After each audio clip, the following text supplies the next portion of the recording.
Hello everyone, I'm back with a tutorial and explainer video for your assignment for balance.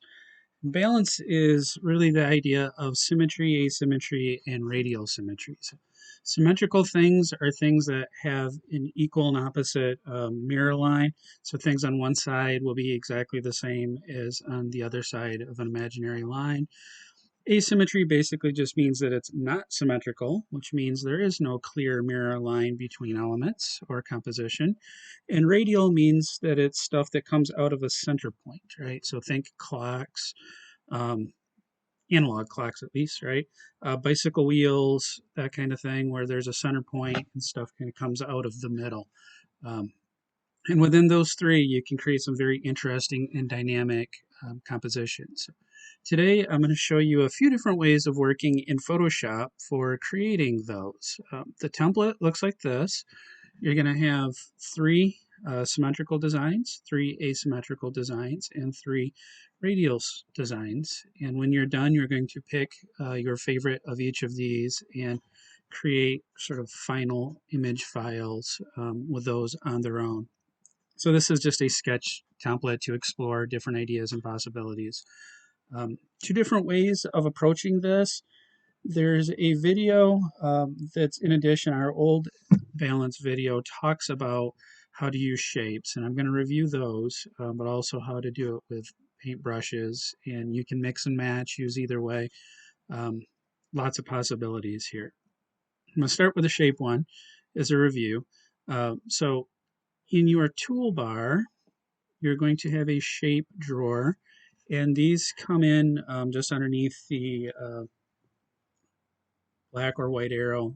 It'll be, you guys have probably played with the rectangle tool from previous assignments, and you can use a rectangle. You can set your value, and since this is a black and white image, it doesn't matter what color you pick in the color picker. You're going to still get just a grayscale, so white to black. I'm going to just play with something in the middle here. And we can, before we go too far, make sure that this is shape and not path or pixels up here in your options bar. And that will give you something that's flexible and can be modified and moved quite easily. So I can simply go up and click and drag, and it will give me a shape. And maybe I don't have that shape exactly what I want. So I can hit edit, free transform, good old Control T. It's the one that we use quite often in Photoshop. And we can scale it down and move it around. If we hold down the shift key, we can lock or unlock proportions. This is one that still throws me for a long time. Photoshop would was backwards. When you scaled something, it just scaled by default just in one direction, and now it does both. So now you actually have to hold shift. It's opposite of what I'm used to. But we can play with resizing things, and we can set something up and say, hey, I want this to be about yay big. And I can either hit enter or the check mark to say yes, or I can hit escape or the little circle line to say no.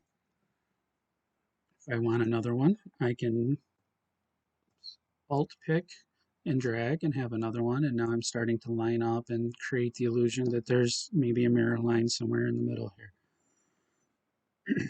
Squares are kind of boring. You guys are probably getting sick of those. We have the ability to use a couple other interesting ones, just basic geometry. We can have a rounded rectangle, which will be a rectangle with rounded corners. You can do an ellipse tool, which is ovals and circles. You can do a polygon tool, which will give us other shapes, triangles and hexagons and octagons. Line tool, which is kind of boring. The more interesting ones are these custom shapes. Looks like a little blob, but when you hit the little blob, you can see up here that we now have an option to pick.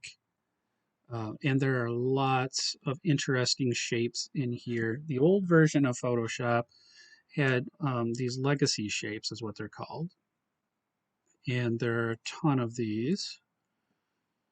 And I thought you used to be able to just hit all and see all of them. And apparently they don't make it as easy as they used to. But you can open up these and work your way down through and find some. We have some newer ones that have some more interesting and dynamic shapes. So I'm going to say, hey, you know what? I want to play with some flowers. And all you do is you pick the shape you want, and you can click and drag. And I now have, if I click off, I now have that shape. It's a vector shape. Don't worry about that. You can get all these little ditty dots around. Those are nodes for vector. You do not need to worry about that. But when you click off another layer, it will shift. Yes, that shape is kind of cool. Maybe if I want two of these, let's play with this one over here. Let's shrink that. Command T, resize, and I can take that. This one I'm not really going to get much to see for um, symmetry or asymmetry on this one. So you know what? Let's pick one that's a shape that's a little more asymmetric to begin with. So when I flip it around, I can play with stuff. How about this? We'll start with a nice little palm tree. And if I hold down the Alt key, I can drag a copy. Right? I can free transform, Command T. And we had the scales and rotates, but we also have these flips. So I can flip it horizontally. And I can stack these up, and now I start getting sort of this implied um, symmetry. And the symmetrical line is here. There's always this. I see students do this a lot, where they want to start with symmetry and they want to put the symmetrical lines that are right down the middle, and that works. Okay. That works, but can be very boring. Sometimes maybe it's more interesting, even though it's symmetrical, to slide it off of that center line. And it becomes kind of this fuzzy thing to where the graphics are symmetrical, the composition is asymmetrical. So you can play with that and how you arrange your elements. There's nothing saying that it has to be vertical. You could always take these and maybe rotate them, right? And now I have a symmetrical design that's more of like a reflection in water, and the symmetrical line is horizontal. And again, we could go something down further like this, and now the composition is asymmetrical using symmetrical elements, if that makes sense. So that possibility works. I'm thinking this flower up here would actually work pretty well for um, radial. And again, don't just plunk in a radial shape and say good, right? We can have some fun playing with multiple shapes so that we can start playing with them and building sort of a circle with them so they're all in a circle like so. Maybe there's one that is in the middle. Maybe that one has a different value. Um, so if you want to adjust the values on this, it's kind of an interesting thing. You actually come up here in the fill, and now I got something that's maybe a little bit lighter, right? Things are coming out of a center. I could have some fun playing with this to where maybe there's one of these. Oops, grab a different one. Maybe this one comes in underneath, but we scale it up so it's underneath, but yet turn off these other ones. Oh, not you guys. So I can start stacking these and arranging them so that they're on top of each other, and that creates more of that sunburst explosion. I can play with opacity, and I don't know if we've talked about this one at all, but we can lower the opacity, which allows you to see through it. Right at 100% opacity, it's opaque. You cannot see through it. At 0, it's so transparent you can't see it. But somewhere in the middle, you have varying levels of being able to see through things. And obviously, if it's black, it's going to get lighter because you're seeing through it. But you can have some fun stacking these things. Maybe rotate one of these so we can create these interesting patterns and designs. Um, so yeah, shapes are a great way to play. There's lots of great shapes for you to play with, and you can just move them around, stack them up, move the layers around, play with your opacity to see what happens. So that's one approach. And if you watch the other demo video that we have, the old demo video, that goes into some more detail with that approach. Another approach to this is just using paintbrushes. Photoshop has a lot of really cool paintbrushes that you can do some neat things with. So if you want to explore that route, what we're going to do is I'm going to come down here. I'm just going to make a new layer. So I'm working on a new layer. We have the paintbrush, and we have some options here. Opacity, again, is how thick the paint is. At 100%, it's going to go on nice and solid. Ignore that. I'm going to get to that in a second. Goes on nice and solid. If we have a lower opacity, it's lighter, and as we color over, you can see that it starts building up and layering on top of each other. We have flow, which is just sort of how much paint is on it. So if you have a low flow, there's less paint that's coming out. So it works pretty well. Smoothing is a pretty cool thing. This is more for as you are working, especially if you have a tablet and pen. Um, what it does is it tries to smooth your drawing. It helps with Photoshop as well, or not Photoshop, but with a mouse as well, because it's hard to draw with a mouse, right? So with smoothing, your pen is always going to sort of follow your cursor a little bit, but it's going to be much less wonky and jiggly as you're trying to draw with a mouse, right? So you get stuff that's much smoother. That stuff's really cool. Again, you can play with colors or shades of gray in this case and draw. Turn my flow back up and my opacity back up. And so we can play with this and you can draw stuff. Your brush size can get thicker or thinner. And we also have this thing called hardness. So let me draw this. So at 100% hard, you get a crisp edge. And at a 0% hardness, you get a soft, fuzzy edge. So one is like a marker, the other one's sort of like an airbrush. So you have a range between the two. And we also have a lot of tips.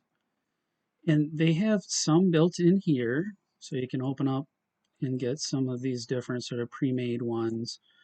Some of these might be kind of fun, and there's all these cool Kyle brushes. And Kyle made a ton of brushes that used to be sort of that standard thing that you buy as a plug-in, just because the brushes were so nice and everybody bought them. Eventually, Adobe got smart and said, you know what, we're just going to buy all the Kyle brushes and give them to you. So those are nice. They start um, feeling more like traditional media. So you can do that and draw pieces and make things. Um, Play with your size. Here's a great quick key. If you use the brackets on your keyboard, those are the ones at the next to the like IOP on the keyboard, and then the brackets. The left bracket will make your brush smaller. The right bracket will make your brush bigger. Right? And you can play with that. And now that I'm drawing that, maybe I'm playing with white on black. Right? So lots of potential there to play with brush stuff. I'm going to throw all that away because I want to show you something else that's pretty cool with the brushes, and all that's just going to get in the way.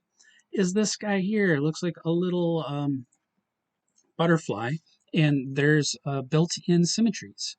Right? So I can say, let's use a vertical symmetry, and I can move my line of symmetry sort of wherever I want, hit OK.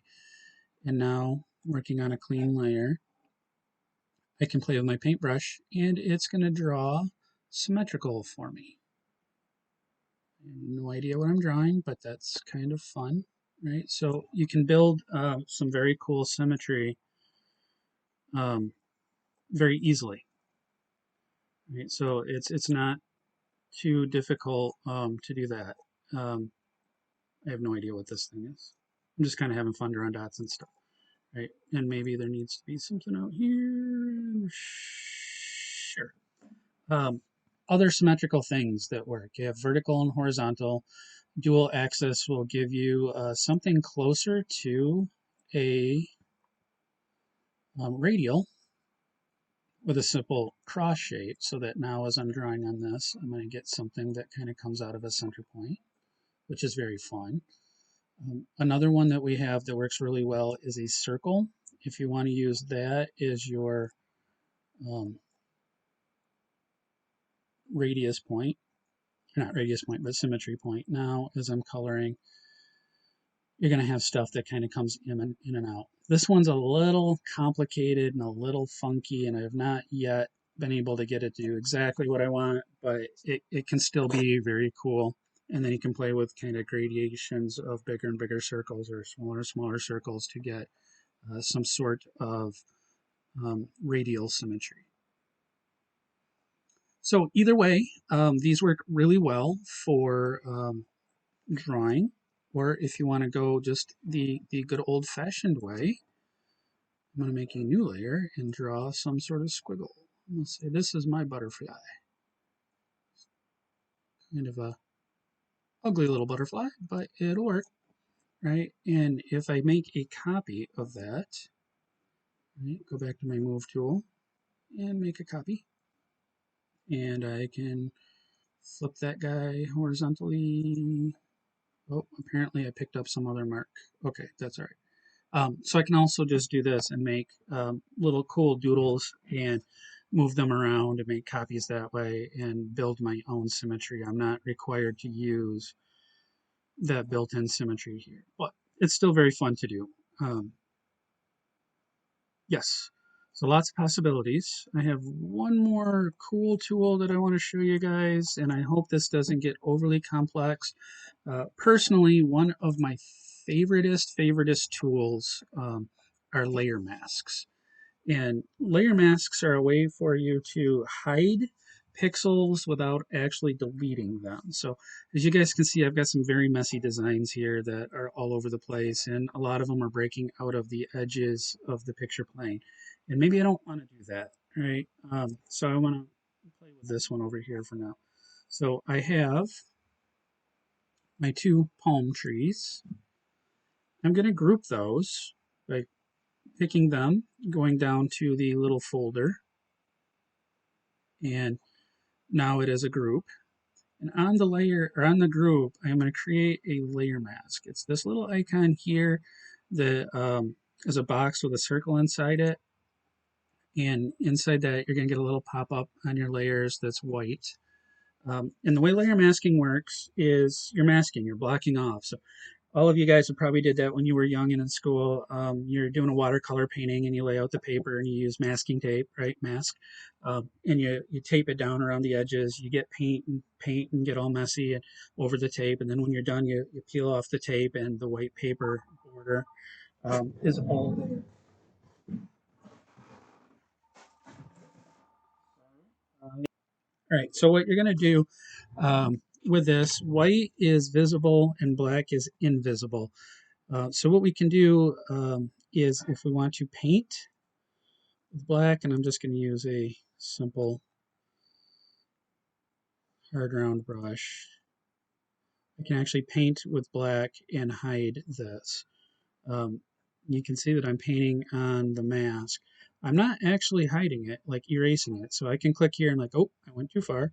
If you switch back to white, you can paint it right back in magically. Right? So all it is the black hides. So I can go like this and hide the edge if I want to be nice and paintbrushy. That trick works really well. There's actually an even better trick with this. I'm going to delete the layer mask. If I use my marquee tool, which is this little dotted rectangle, if I draw a box around what I want to see, when I click on the layer mask now to make it, and you can't have one before, otherwise it's going to kind of mess up. You're only allowed to have one layer mask. But if I'm on here and I click the layer mask now, it's automatically going to block out everything but what is in there. That's pretty cool because that creates almost like a little window. So I can go pick these two and move them around now. So it's like looking through a little window. So I can use that to adjust my composition and say you want it here, or maybe I want it a little bit down further. Let's bring those guys out. So now I have the ability to play with my composition and not worry about anything showing off the edges. So there's that. Um, so make sure we got everything. We talked about symmetry. There's a mirror line, does not need to be in the center. We talked about asymmetry, which basically means no symmetry, so that could be anywhere. There's no clear mirror line anywhere. Radial symmetry is going to be things coming out of a center point. You can work with shapes, you can work with paintbrush, you can combine the two to make your own designs, play with light and dark, play with opacity. And then finally, when you're finished, you want to save this as sort of your working document, but you also want to pick your favorite of each of the types of balance and save those as separate images. The easiest way to do this, let's pretend that I want to use this one for my symmetry. I can use the marquee tool and just draw a box around what I want to capture for my image. Does not matter what layer I'm on, as long as I see whatever's in here is visible, I can hit edit, and there's an option called copy merged. Think of this as copy snapshot, copy exactly what you see. So it's called copy merged. If we hit copy merged, it's going to take a picture of that. Doesn't matter what layers these things are on, it'll just take a picture of that. And now I can say file new. I think the assignment asks for about an 8" by 8". So I'm going to change on my presets, go to inches, change that to 8 by 8. And for now, we can leave these at 72 pixels per inch. Create, I now have a simple box that I can then go to edit, paste, and free transform, and I can size this up. And I can either leave it like this and leave that little border, or I can just take it right up and around, kind of however you want to do it. You're the artist, and whether you want to show that full border or not. Um, right? And then we can save that file as my version for symmetry.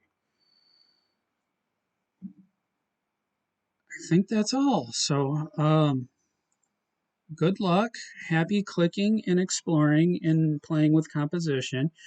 As always, if you have questions or concerns or you want to know how to do something else that you know is possible, please let me know. And I'll do my best to help you understand how to do what you need to do. Thank you very much.